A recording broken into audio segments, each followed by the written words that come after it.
सभी दर्शकों को होली की ढेर सारी शुभकामनाएं। साथ आपके मैं हूं शालिनी कपूर तिवारी।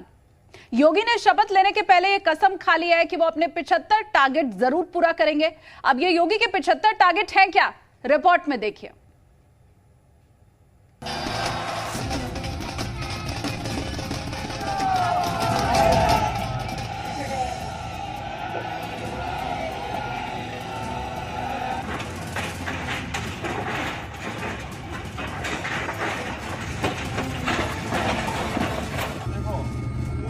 खड़े हैं मेरी सभा में।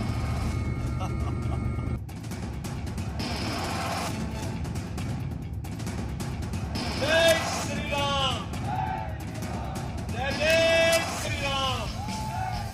एक्शन में बाबा का बुलडोजर, मंत्री होंगे एनकाउंटर स्पेशलिस्ट।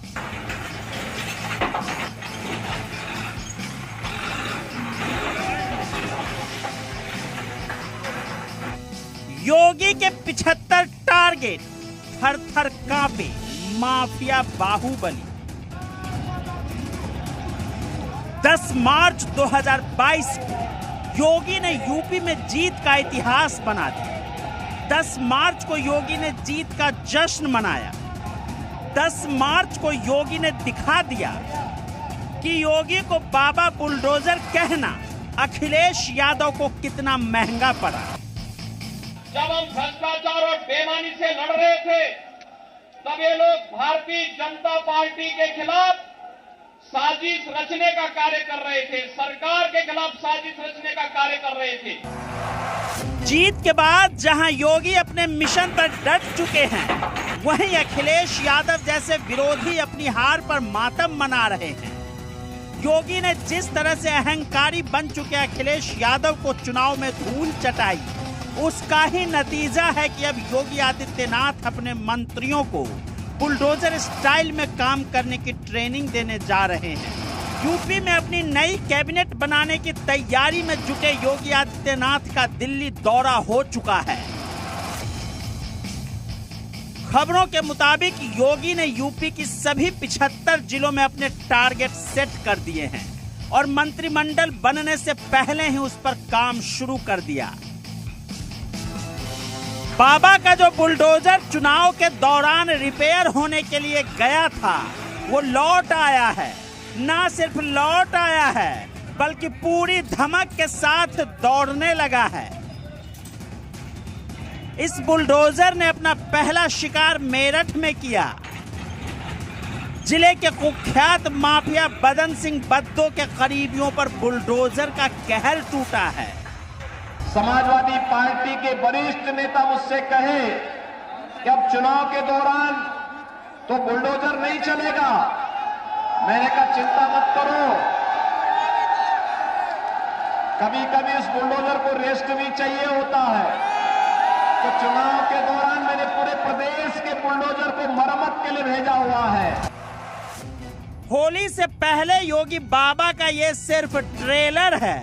जरा अंदाजा लगाइए कि जैसे ही योगी और मंत्री शपथ लेंगे, तब बुलडोजर भी बुलेट की रफ्तार से दौड़ेगा और ऐसे में यूपी के माफिया और बाहुबलियों की क्या हालत होगी, इसका अंदाजा लगा लीजिए। आपको ये भी बता दें कि सूत्रों से मिली खबर के मुताबिक योगी के मंत्रिमंडल में कुछ ऐसे मंत्री भी हो सकते हैं जो गुंडों और माफियाओं का एनकाउंटर करने में एक्सपर्ट माने जाते हैं।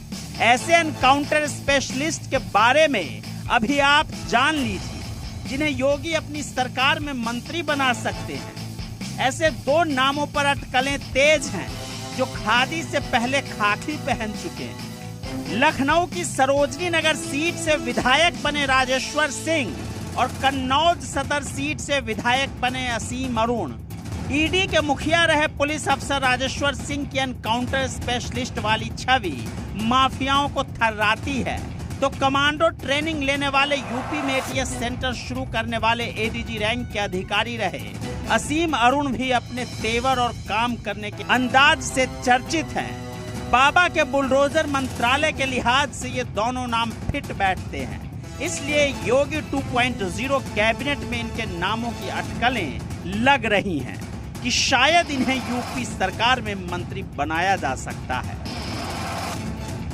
हम लोगों ने कहा था कि अपराध और अपराधियों के प्रति जीरो टॉलरेंस की नीति के तहत सरकार कार्य करेगी। किसी ने सरकारी संपत्ति पर कब्जा किया है, गरीबों की संपत्ति को जबरन कब्जा किया है, तो संपत्ति को वापस उस गरीब को या तो सरकार देगी, और अगर सरकारी संपत्ति है तो वह संपत्ति वापस सरकार लेगी। और इसके लिए सरकार ने आवश्यकता पड़ी तो बुलडोजर चलाने में भी कोई गुरेज नहीं बरती। योगी आदित्यनाथ पूरे जोश में हैं। पीएम मोदी, गृह मंत्री अमित शाह, रक्षा मंत्री राजनाथ सिंह और बीजेपी के राष्ट्रीय अध्यक्ष जेपी नड्डा के साथ मीटिंग कर चुके हैं। अब देखना होगा कि होली के बाद योगी का बुलडोजर बुलेट की रफ्तार से कैसे माफिया और गुंडों से निपटता है। और ये भी देखना दिलचस्प होगा कि योगी के मंत्री किस अंदाज में काम करते हैं। जनता ने बाबा पर तो भरोसा कर लिया, लेकिन वाकई में यूपी में जीत का इतिहास बना चुके बाबा क्या अब जनता के भरोसे पर खरा उतरेंगे?